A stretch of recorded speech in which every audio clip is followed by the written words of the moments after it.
Hey everybody, welcome back to my channel, AskAVC, where I talk to you entrepreneurs, founders about B2B SaaS, venture, and everything startup related. Today I've got with me a guest, Anshu Sharma, who has a tremendous amount of experience starting with companies like Oracle and Salesforce. He actually spent some time with us at Storm Ventures before going on to actually start two companies. Currently he's CEO at Skyflow. So I'm excited to have him here today and talk about remote teams. So I'm here with Anshu Sharma. We're going to talk about remote teams.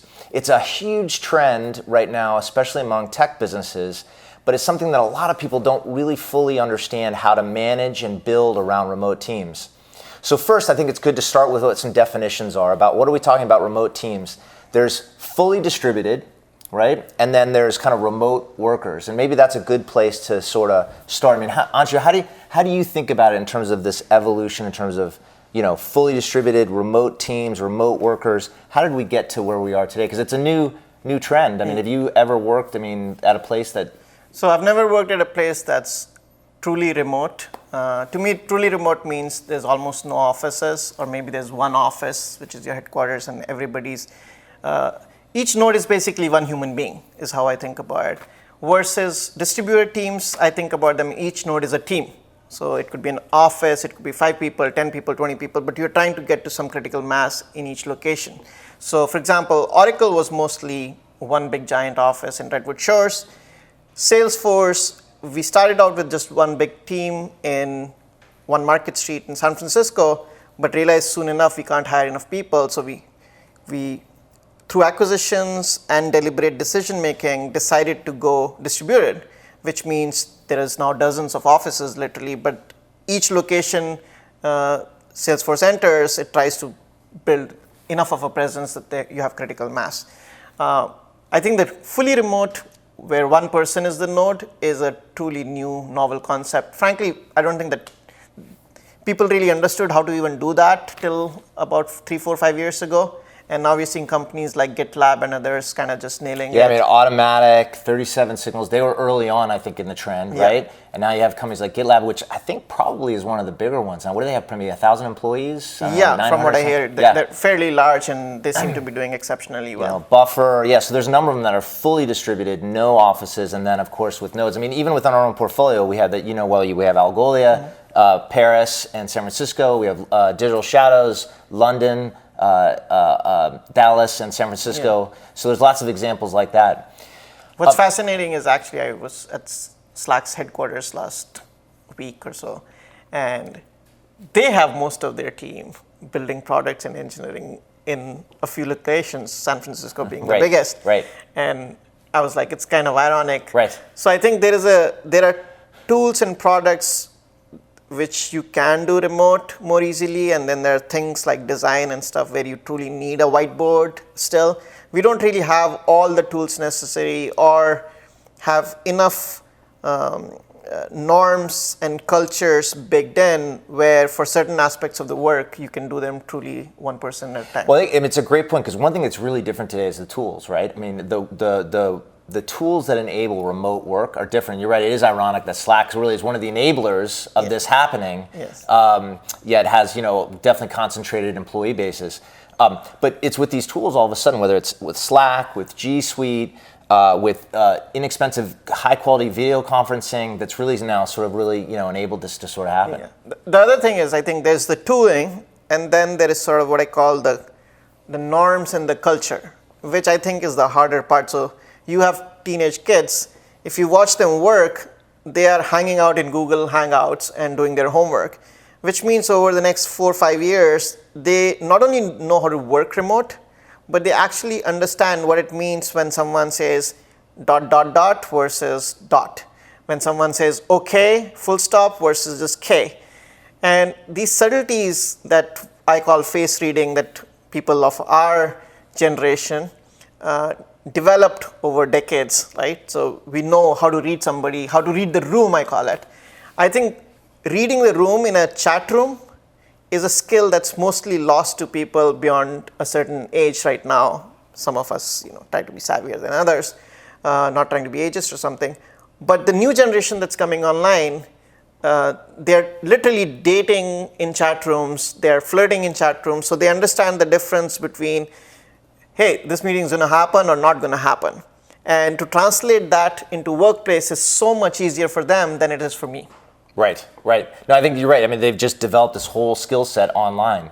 What's also interesting, when you look at these remote teams, whether it's with nodes or you look at fully distributed teams, a common misconception is that they do this to save money, right? But when really it's about hiring the best people, and often it seems they spend just as much money on bringing those employees together to have physical presence. Because it's not about just trying to save $1 and go hire in a low-cost place. It's often about hiring the very best people where you can find talent, but then also enabling them to spend physical time together, because it's critical to making the organization work. Yeah, so actually right now in our offices, our entire team from Bangalore is actually visiting. And we early on decided to be a two-office company. One of our early founding engineers was going to move to India, and we found that opportunity to be like, hey, build a second office sooner than we would have built. And so now we are in Mountain View and in Bangalore, and either me or my co-founders, who's the CTO of the company, visits Bangalore, or they come visit. We also have a couple of resources in Hyderabad. So there's a lot of travel and stuff happens, and of course you have to open up a budget for that. And frankly, the talent we've hired in India right now is everybody who's got like 10 plus years of experience at companies like Microsoft and LinkedIn and Googles of the world. And these people get basically paid more or less equivalent salaries here compared to there. In fact, relative to the median income in India, they get paid much more than an engineer gets paid here. Right. On a relative, I mean, that's another challenge, right? Remote is trying to index and figure this out in terms of how you pay somebody in Bangalore versus someone, say, in Silicon Valley. And it's a challenge, right? Because it can be same work, but different pay for the same job. Yeah, so what we found is for very junior people, it's really like 5 to 10 times cheaper. But as you get to the kind of people, we're building a very technically difficult database, data fabric kind of a product with a lot of crypto needs and such. The kind of talent you need to hire at that level is just around the world. There may be like 37 people who understand how to build That's this different. kind of toolkit. Yeah, highly specialized. Or how do you build encrypted messaging between distributed nodes in a database cluster? Those people are not coming in any cheaper in Israel versus in India. Right.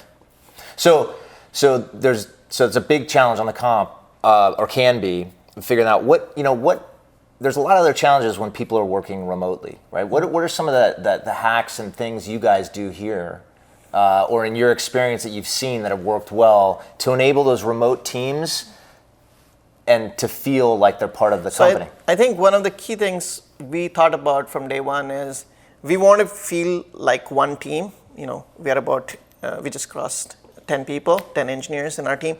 So till we get to about 40, 50 people, we truly want to feel like it's one pizza box size team. And the way to do that for us has been to seed the team in India with people we worked for a very long period of time. So our founding lead in India had worked with my co-founder Prakash for over 10 years, and Prakash and I have worked together for like 7, 8 years now and known each other for a very long period of time. As a result, the subtleties of the cultural norms and how to engage, we know when Pradeep in India is hiring somebody, he's not just hiring for talent, he knows our value systems and hiring for people who would fit in, who would work together well, from everything from quality of their work to how they would respect each other in the company. And those things you have to consciously seed for, consciously build for, and frankly, kind of overdo in a company that's distributed versus company. I mean, I think it's a good point. It's almost like in a distributed remote system, you really have to do things very deliberately. I mean, I think one of the big challenges is often things happen, offline, the water cooler, getting a cup of tea, and you chat. It seems like when you really have a commitment to being remote, you really have to put all this down in writing. It has to be really institutionalized, because otherwise, people are going to feel like they weren't included, they weren't part of the conversation. All right, so let's talk about some more of the challenges, because look, I think we can all agree being able to hire a distributed team, being able to hire remotely, hiring the best people, that all makes sense. But there's so many challenges with it. One that often comes up is if you're hiring people that, are 12-hour time. I mean, what's Bangalore? Is it 12-hour time difference? Yeah. I mean, how do you manage it? Because that makes it really tough to communicate. So I think real time. Yeah. First of all, having experience dealing with that helps, so people understand what it takes to make something like that work. What we found useful is having a big enough part of your system or components that's exclusively managed by one team at a time. So in some ways, you're basically trying to break down the need for constant communication. Or at least synchronous communication. Yes, synchronous daily communication. Right. If you can get to a point where, let's say I'm building the front end, you're building the back end, and there's clean APIs. So in some ways, you could think of this as a test for your architecture, right? So if you have a very well-designed system, so think of Amazon, which is famous for doing API-based, clusters.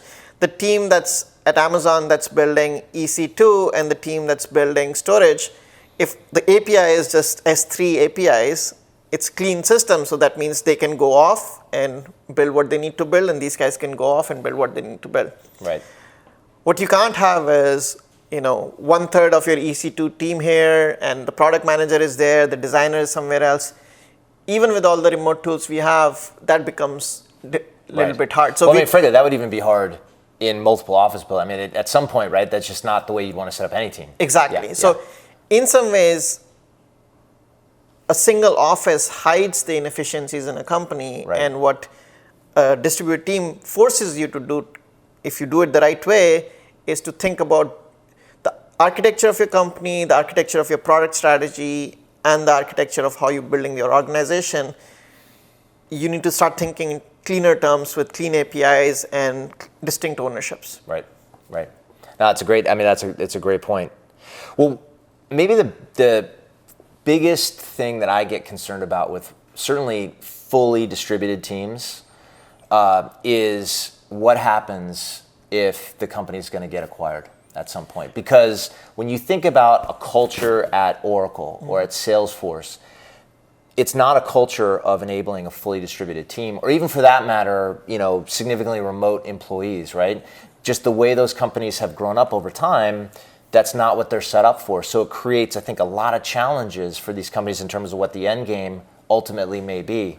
I mean, what do you think about that? I mean, you've had experience at Salesforce looking at buying companies. Yeah, so I personally bought companies in Vancouver, Canada, and Israel, and all these places.